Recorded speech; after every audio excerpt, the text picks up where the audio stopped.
کچھ دنوں کے لیے، ایک تو بالکل شروع میں فترت وحی جو رک گئی تھی، اس کے علاوہ پھر ایک موقع آیا ہے کہ کچھ عرصے کے لیے بہت دن گزر گئے تو جبرائیل نہیں آئے، اور آپ کے اوپر ایک شدید قسم کی جو ہے وہ پریشانی طاری ہو گئی۔ کچھ لوگوں نے بھی طعنہ دینا شروع کر دیا، کچھ عرصے سے محمد تم نے کوئی نئی وحی نہیں سنائی، کیا ہوا تمہارا شیطان کیا چلا گیا وہ سب؟ کوئی ایسا بھی بتایا گیا کہ ایک دفعہ کئی راتوں تک آپ رات کو اٹھے نہیں۔ خود آپ کو جس قدر ایک اشتیاق رہتا تھا کہ وحی آئے اور آپ کی وہ روح کو جو ہے مزید اور غذا اور تر و تازگی جو ہے وہ مسلسل ملتی رہے، اس کی وجہ سے یہاں تک آتا ہے حضور فرماتے کہ اس درجے میں رنج اور غم میں تھا، اور اس میں یہ بھی تھا کہ اللہ ناراض تو نہیں ہوگے، یا مجھ سے کوئی خطا تو ایسی نہیں ہوگی، یہ سبب کیا ہوا ہے؟ یہ ہے وہ کیفیت کہ جس کے اندر یہ آیتیں نازل ہو رہی ہیں۔ اور اب آپ اس کو سمجھ لیجئے کہ اس کا نفسیاتی اور انسان کی باطنی کیفیات کے ساتھ کیا تعلق ہے۔ انسان پر دو طرح کی کیفیات طاری ہوتی رہتی ہیں، جیسے میں نے پہلے ایک دفعہ آپ کو بتایا صدیق اور شہید کے درمیان جو فرق ہے بنیادی، کہ کچھ بنیادی طور پر لوگ ایکسٹروورٹس ہوتے ہیں، کچھ بنیادی طور پر انٹروورٹس ہوتے ہیں۔ ایکسٹروورٹ کھیل کود بھاگ دوڑ، لوگوں سے ملنا جلنا، گفتگو ہے، اسے دھکا دے دیا، اس سے مذاق کر لیا، اسی میں وہ خوش رہتے ہیں، بڑے مگر رہتے ہیں، تنہائی انہیں کاٹ کھانے کو دوڑتی ہے۔ اور ایک انٹروورٹس ہوتے ہیں کہ وہ مجلس وغیرہ کو نہیں ہوتا، اپنے تنہائی میں کہیں بیٹھے غور و فکر کر رہے ہیں، سوچ بچار کر رہے ہیں، انہیں وہ مجلس سے زیادہ اپنا گوشہ تنہائی جو ہے وہ زیادہ عزیز ہوتا ہے۔ یہ دو مزاج اللہ نے بنائے ہیں۔ اسی طرح ہر انسان کے اوپر آلٹرنیٹلی کچھ کیفیات آتی ہیں جس کو ہم کہتے ہیں میرا موڈ آف ہے، ایک طرح قبض سا ہو جاتا ہے طبیعت میں بندش سی ہوتی ہے،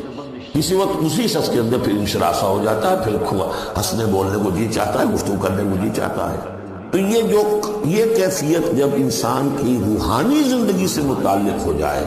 تو اس کو پھر صوفیہ نے نام دیا قبض اور بسط۔ کبھی طبیعت میں انشراح ہے، انبساط ہے، طبیعت جو ہے وہ آمادہ ہے، ہر چیز میں روشنی کا پہلو آدمی دیکھ رہا ہے، ہر چیز کے اندر آپ کو معلوم ہے ایک تاریک رخ بھی ہوتا ہے کسی معاملے کا اور روشن رخ بھی ہوتا ہے، اس وقت انسان روشن رخ کو دیکھتا ہے۔ اور ایک وقت میں آتا ہے کہ طبیعت میں بندش سی لگ گئی ہے، جیسے اندر کوئی پکڑ لیا کسی نے،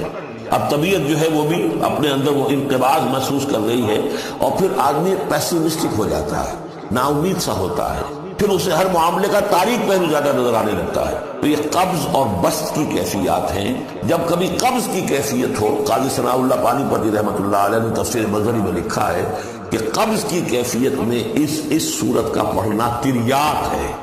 جس طرح حضور صلی اللہ علیہ وسلم کے لیے گویا کہ اس وقت جو وحی کا بند ہو جانا تھا وہ گویا کہ ایک طرح کے انقباض اور قبض کی کیفیت پیدا ہوئی تھی، اس میں اب اللہ تعالیٰ فرما رہے ہیں وَالضُّحَىٰ، قسم ہے دن کے دھوپ چڑھنے کے وقت کی، وَاللَّيْلِ إِذَا سَجَىٰ، اور قسم ہے رات کی جبکہ وہ چھا جائے یا ساکن ہو جائے، سجا کے دونوں معنی ہے سکون۔ اب دیکھیے ان دونوں کو کیوں لائے، اس لیے کہ صبح ہے، حرکت ہے، برکت ہے، چلنا ہے، دوڑنا ہے، ہر شخص جا رہا ہے، ادھر جا رہا ہے، ادھر جا رہا ہے، رات کو سکون ہو گیا، تاریکی چھا گئی اور شور ہنگامہ ختم ہو گیا۔ لیکن یہ رات اور دن دونوں ضروری ہے انسان کے لیے،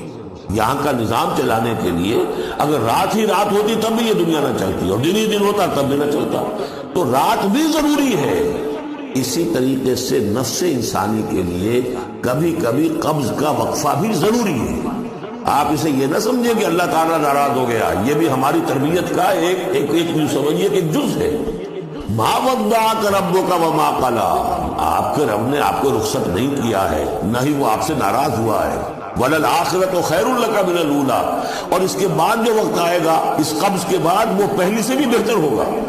اور میں حیران ہوتا ہوں کہ کیسے غالب نے وہ بات کہی ہے کہ جو بالکل ترجمانی ہے اس کی،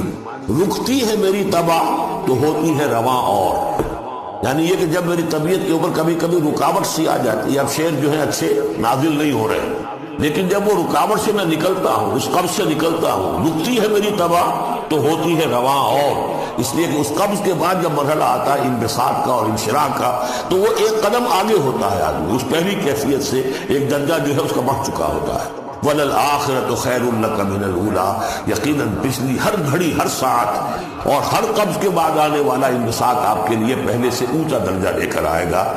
وَلَسَوْفَ يُعْطِيكَ رَبُّكَ فَتَرْضَىٰ، ان قریب آپ کا رب آپ کو اتنا کچھ دے گا، اتنا کچھ دے گا، آپ کی محنتوں کے وہ نتائج سامنے آئیں گے کہ آپ راضی ہو جائیں گے۔ اب دیکھیے پچھلی صورت ختم ہوئی تھی وَلَسَوْفَ يَرْضَىٰ، یہاں ہے وَلَسَوْفَ يُعْطِيكَ رَبُّكَ فَتَرْضَىٰ، صرف ضمیر کا فرق ہے، کیونکہ صدیق پر وحی نہیں آتی، براہ راست خطاب نہیں کیا جا سکتا، وہاں وہ صیغہ جو ہے وہ غائب کا ہے وَلَسَوْفَ يَرْضَىٰ، اور چونکہ نبی وہ ہے جس پر وحی آ رہی ہے، براہ راست مخاطب ہے،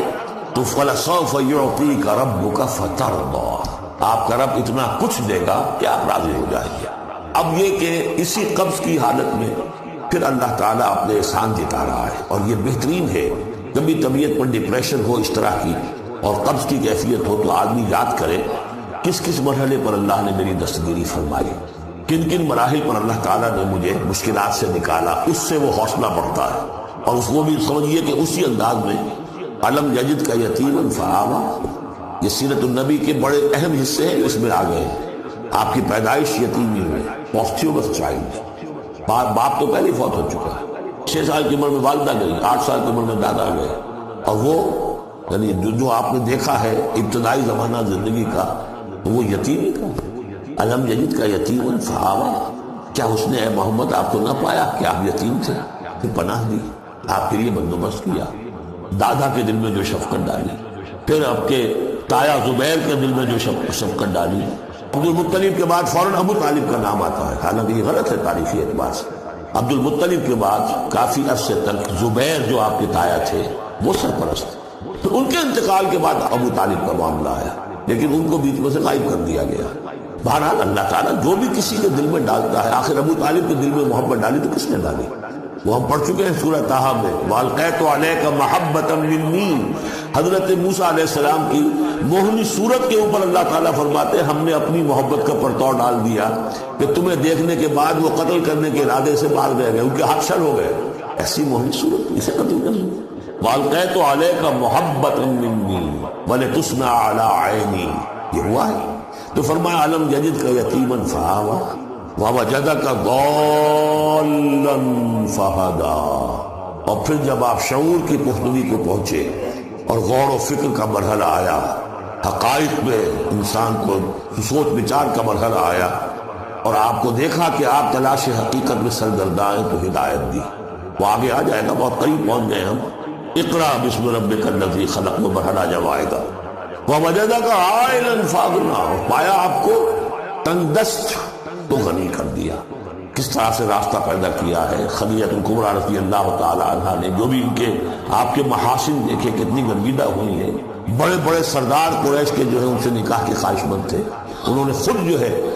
اپنی لونڈی کے ذریعے سے پیغام دیا ہے حضور کو، یہ ساری چیزیں جو ہے ان کی ساری دولت جو ہے وہ پوری کی پوری انہوں نے لا کر حضور کے قدموں میں ڈال دی ہے۔ وَوَجَدَكَ عَائِلًا فَأَغْنَىٰ فَأَمَّا الْيَتِيمَ فَلَا تَقْهَرْ، اے نبی تقاضے ان تینوں چیزوں کے کیا ہیں؟ ہم نے آپ کو یتیم پایا، پناہ دی، اب آپ بھی یتیم کی سرپرستی کیجئے، کسی یتیم کو اس کے اوپر کوئی جبر نہ ہو، سختی نہ ہو۔ وَأَمَّا السَّائِلَ فَلَا تَنْهَرْ، اور آپ جبکہ تلاش حقیقت میں سرگرداں تھے تو ہم نے آپ کو ہدایت دی، اسی طریقے سے اب آپ کو بھی کوئی شخص سائل بن کر آپ کے پاس آئے سوال کرے، اسے جھڑکنا نہیں ہے، اسے جو بھی سائل دونوں طرح کے ہوتے، سوال کرنے والا کوئی علمی سوال اور سوال کرنے والا کوئی